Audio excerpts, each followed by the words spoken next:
अंतरिक्ष के असीम सन्नाटे को चीरते हुए दो प्रचंड ऊर्जाएं एक दूसरे की ओर बहुत तेजी से बढ़ रही हैं। एक तरफ है साक्षात प्रकाश से बना हुआ एक दिव्य वरदान, और दूसरी तरफ है घने अंधकार से लिपटा हुआ एक विनाशकारी शाप। बिल्कुल। हाँ, और हैरानी की बात यह है कि ये दोनों किसी साधारण मैदान में नहीं लड़ रहे हैं। इनका जो युद्ध क्षेत्र है ना, वो 8 महत्वाकांक्षी ब्राह्मण भाइयों की आत्माएं हैं। सही कहा, दोनों ऊर्जाएं सीधे विधाता ब्रह्मा के दरबार की ओर बढ़ रही हैं। फैसला बस इस बात का होना है कि इंसान की नियति आखिर तय कौन करता है, बाहरी दुनिया का कोई श्राप या उसके अपने भीतर का वो अटल संकल्प। और इसी ब्रह्मांडीय टकराव से आज के इस गहन अन्वेषण की शुरुआत होती है। योग वशिष्ठ के पन्नों में दर्ज ये कुंददंत, कदम्बतपा और उन 8 भाइयों की कहानी, मतलब ये सिर्फ कोई पुरानी कथा नहीं है। बिल्कुल नहीं, ये तो वास्तविकता के उस ताने बाने को ही उधेड़ कर रख देती है जिसे हम बहुत ठोस मानते हैं। हाँ, तो कहानी सीधे हमें ले जाती है एक सुनसान, एकदम वीरान पहाड़ की चोटी पर। वहां चारों ओर एक बहुत ही गहरा सन्नाटा है, जिसे केवल एक अमर कदम्ब के वृक्ष के पत्तों की सरसराहट तोड़ रही है। और वो पेड़ कोई साधारण वनस्पति नहीं है, उसे स्वयं देवी ने अपने हाथों से रोपा था। समय के थपेड़ों से बिल्कुल अछूता, हरा भरा खड़ा है वो वहां। उसी अमर पेड़ की घनी और ठंडी छांव में ध्यान मग्न बैठे हैं कदम्बतपा। एक समय था जब ये मालव देश के प्रतापी राजा हुआ करते थे। सही बात है, रेशमी वस्त्रों और राज मुकुट को त्याग कर उन्होंने इस वीरान पर्वत को अपना घर बना लिया है। क्योंकि जब दुनिया के हर सुख को भोगने के बाद भी वो मन का खालीपन नहीं भरता ना, तब इंसान बाहर की दुनिया छोड़कर सीधे अपने भीतर की यात्रा शुरू करता है। बिल्कुल, और आज उनके सामने बैठा है एक ऐसा जिज्ञासु जिसके मन में अनगिनत सवाल हैं। कुंददंत असल में उस हर इंसान का प्रतीक है जो ये जानना चाहता है कि क्या ये दुनिया सचमुच वैसी ही है जैसी हमारी इन 2 भौतिक आंखों को दिखाई देती है। और उसकी इसी बेचैनी को शांत करने के लिए कदम्बतपा उसे बताते हैं कि देखो, ये पहाड़ हमेशा से इतना वीरान नहीं था। वे कहते हैं, हे कुंददंत, जिस जगह आज हम बैठे हैं यही कभी 8 ब्राह्मण भाई रहा करते थे। उन भाइयों की आंखों में दुनिया के छोटे मोटे सुखों की कोई चमक नहीं थी।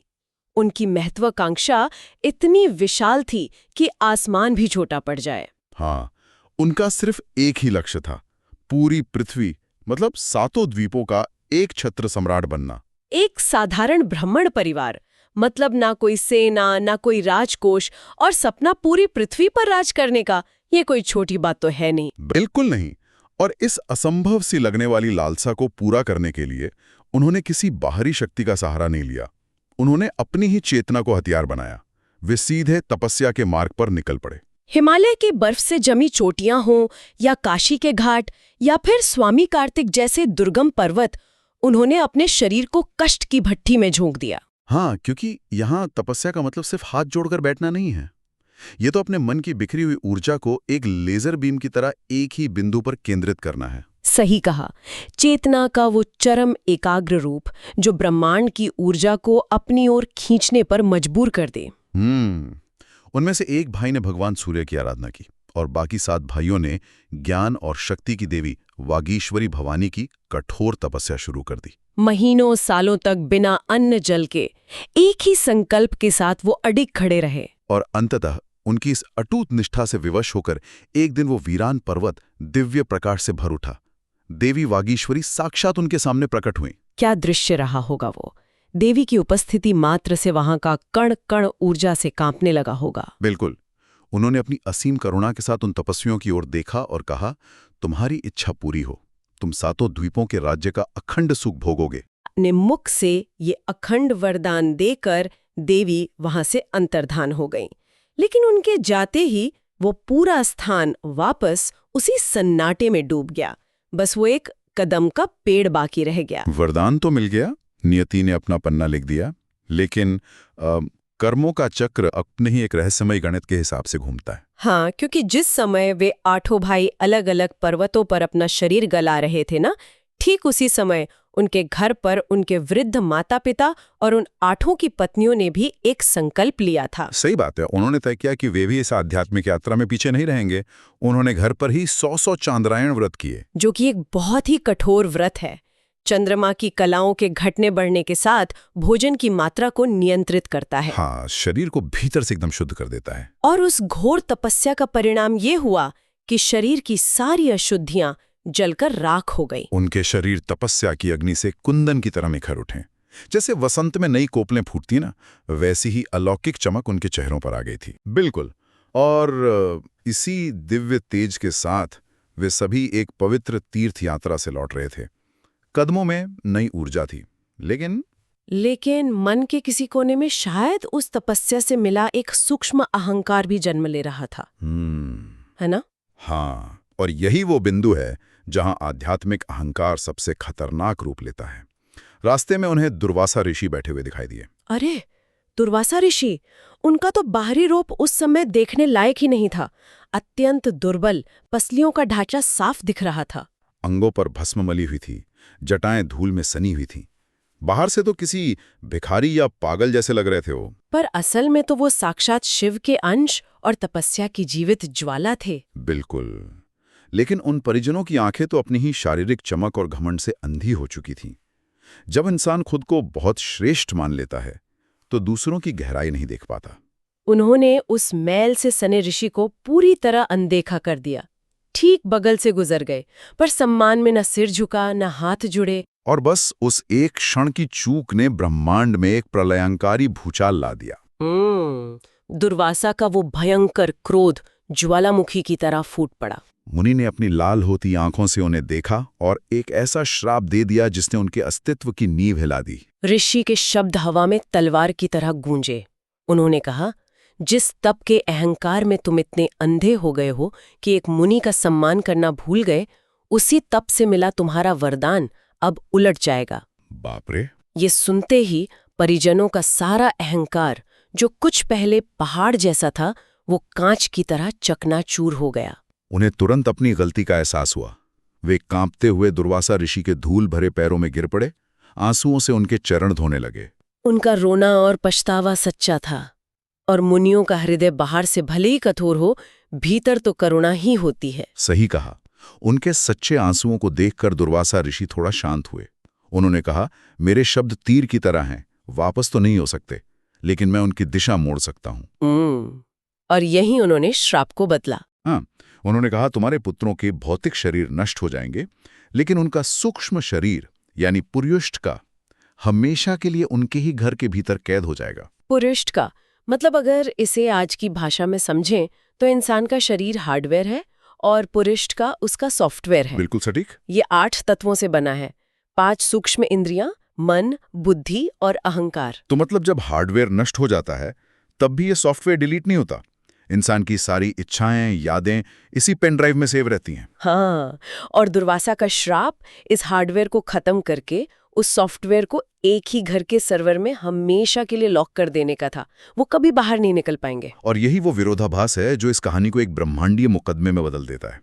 एक तरफ देवी का वरदान है, पूरी पृथ्वी का राजा बनना, असीम सत्ता, और दूसरी तरफ ऋषि का श्राप है, सूक्ष्म शरीर एक छोटे से घर की चारदीवारी से कभी बाहर नहीं निकल पाएगा। एक तरफ अनंत विस्तार, दूसरी तरफ एक छोटी सी कोठरी की कैद। भौतिक विज्ञान के नजरिए से तो ये दोनों बातें एक साथ कभी सच हो ही नहीं सकती। बिल्कुल नहीं। और समय का पहिया घूमा। मृत्यु ने उन 8 भाइयों को अपनी गिरफ्त में ले लिया। उनके भौतिक शरीर मिट्टी में मिल गए। मृत्यु के उस क्षण में उनकी चेतना एक पल के लिए पूरी तरह शून्य हो गई, जैसे कंप्यूटर रीस्टार्ट होते समय स्क्रीन ब्लैक हो जाती है। और फिर अचानक एक नई वास्तविकता के साथ चेतना जाग उठती है, और ठीक उसी क्षण वो टकराव होता है जिसका जिक्र हमने शुरुआत में किया था। देवी वागीश्वरी का प्रकाशमय वरदान और दुर्वासा ऋषि का अंधकारमय शाप दोनों आपस में पूरी ताकत से टकराते हैं। दोनों जीवित योद्धा बन जाते हैं। शाप अपनी जिद पर अड़ा है कि घर से बाहर नहीं निकलने दूंगा, और वरदान कहता है कि मैं इन्हें पृथ्वी का सम्राट बनाऊंगा। और इस असंभव विवाद को सुलझाने के लिए ये दोनों ऊर्जाएं ब्रह्मांड के सबसे ऊंचे न्यायालय ब्रह्मा जी के प्रकाशमय दरबार में पहुंचती हैं, जो कि शुद्ध चेतना का केंद्र है। ब्रह्मा जी दोनों की दलीलें सुनते हैं। वे जानते हैं कि ना देवी का वचन असत्य हो सकता है, ना मुनि का श्राप। तब ब्रह्मा जी एक ऐसा अचूक फैसला सुनाते हैं जो अध्यात्म का सबसे बड़ा सूत्र है। वे कहते हैं, जिसका प्रभाव उन 8 भाइयों के हृदय में अधिक गहराई तक उतरा होगा, जीत उसी की होगी। और ब्रह्मा जी की आज्ञा पाकर शाप जब उनके हृदयों में झांकता है तो उसे अपनी हार साफ दिखाई दी जाती है। क्योंकि वरदान यानी सम्राट बनने की वो तीव्र इच्छा उनके भीतर हीरे की तरह कठोर और अटल रूप से स्थापित हो चुकी थी। वो इच्छा अब उनका अस्तित्व बन चुकी थी। शाप ईमानदारी से अपनी हार मान लेता है। वो कहता है, हे स्वामिन, हमारी हानि हुई है, मेरा प्रभाव बाहरी था, लेकिन उनका संकल्प उनके भीतर की सच्चाई बन चुका है। तब ब्रह्मा जी मुस्कुराते हैं और वे एक ऐसा समझौता कराते हैं जो वास्तविकता की हमारी समझ को जड़ से उखाड़ फेंकता है। ब्रह्मा जी कहते हैं, शाप अपना काम करेगा, उनका सूक्ष्म शरीर उसी घर की चारदीवारी में हमेशा कैद रहेगा, वो दरवाजा पार नहीं करेगा। और वरदान भी अपना काम करेगा, वो उसी घर के भीतर उसी छोटी सी जगह में 7 द्वीपों का विशाल राज्य भोगेंगे। पहली बार सुनने पर यह असंभव लगता है। भला एक छोटे से घर में 7 महाद्वीप कैसे समा सकते हैं? लेकिन ब्रह्मा जी कोई जादू नहीं कर रहे, वो विज्ञान समझा रहे हैं। ये ब्रह्मांड ठोस पदार्थ का नहीं बना है, ये पूरी सृष्टि चिदाकाश है। चिदाकाश, चित मतलब चेतना और आकाश मतलब स्पेस। चेतना का वो अनंत स्पेस जहां भौतिक दुनिया के नियम लागू नहीं होते। कोई दीवार, कोई दूरी चेतना को बांध नहीं सकती। जैसे हम रात को सपना देखते हैं ना। हाँ, शरीर तो बिस्तर पर होता है। हाँ, एक छोटी सी जगह में, लेकिन मन के भीतर उस चिदाकाश में इंसान हजारों किलोमीटर घुमाता है, महल देख लेता है। उस समय वो दुनिया 100% असली लगती है। क्या पहाड़ देखने से सिर बड़ा हो जाता है? नहीं, क्योंकि मन के स्पेस में आकार मायने नहीं रखता। जो इसे वर्चुअल रियलिटी यानी VR के नजरिए से देखें। कल्पना कीजिए 8 लोग एक कमरे में बैठे हैं, सबने VR हेडसेट पहन रखा है। कोई गेम में राजा बना है, कोई अंतरिक्ष में उड़ रहा है। हर किसी के लिए उसकी डिजिटल दुनिया एकदम असली है। धड़कनें उसी हिसाब से चल रही हैं। और सबसे बड़ी बात, एक ही कमरे में होकर भी किसी को नहीं पता कि बगल वाला किस दुनिया में जी रहा है। अरे वाह! बस यही घटना उस बंद घर के भीतर घट रही थी। बाहर से वो एक खाली वीरान इमारत थी जिसे श्राप ने बंद कर रखा था। लेकिन अंदर चेतना के उस असीम चिदाकाश में हर एक भाई को पूरी शिद्दत से यही अनुभव हो रहा था कि वो 7 द्वीपों का सम्राट है। उनकी बंद आंखों के सामने विशाल सेनाएं मार्च कर रही थीं। अनंत महासागर लहरें ले रहे थे। हवा का स्पर्श, सत्ता का अहंकार, सब महसूस हो रहा था उन्हें। हर एक चीज इतनी वास्तविक थी कि भौतिक सच्चाई उसे झुठला ही नहीं सकती थी। 8 भाई एक ही कमरे में बैठे अपने अपने ब्रह्मांड पर राज कर रहे थे। और किसी को भनक तक नहीं थी कि दूसरा भाई भी ठीक बगल में वही अनुभव कर रहा है। हर एक के सूक्ष्म शरीर ने अपने लिए एक स्वतंत्र वास्तविकता रच ली थी। बिल्कुल, वरदान भी जीत गया और शाप भी सत्य रहा। जब कुंददंत ये पूरी कथा कदम्ब तपा से सुनता है तो उसके भीतर एक धमाका होता है। हाँ, उसके मन में भौतिक दुनिया की कठोरता को लेकर जो भी विश्वास था, वो ताश के पत्तों की तरह ढह जाता है। उसके अज्ञान का पर्दा उठ जाता है। उसे समझ आ जाता है कि ये पूरी दुनिया जिसे हम ठोस मानते हैं, वो वास्तव में सिर्फ एक अनुभव है। चेतना के पर्दे पर चल रही एक फिल्म जिसका प्रोजेक्टर हमारे भीतर फिट है। बिल्कुल। तो इस कथा का असली मतलब क्या है? हम जो भी देखते या महसूस करते हैं वो बाहर से नहीं आ रहा है। बाहर कोई ठोस दुनिया है ही नहीं। ये सब हमारे भीतर के चिदाकाश के परछाई है। कोई जन्म नहीं, कोई मृत्यु नहीं, सिर्फ चेतना का नाटक है। जो हमारे भीतर है वही बाहर की दुनिया बनकर खड़ा हो जाता है। उनके अटूट संकल्प ने कमरे को पृथ्वी में बदल दिया। अगर डर होता तो वो कमरा नर्क बन जाता। दुनिया वैसी नहीं है जैसी वो है, दुनिया वैसी है जैसे हम हैं। और इसी समझ के साथ कुंददंत को परम शांति मिलती है। वो जान जाता है कि वो स्वयं ही अपने दृश्य का निर्माता है। योग वशिष्ठ की ये कथा उस दीवार को गिरा देती है जो मन और बाहरी दुनिया के बीच है। और सच कहूं तो ये विचार सुनने वाले हर इंसान को अपने भीतर झांकने पर मजबूर कर देगा।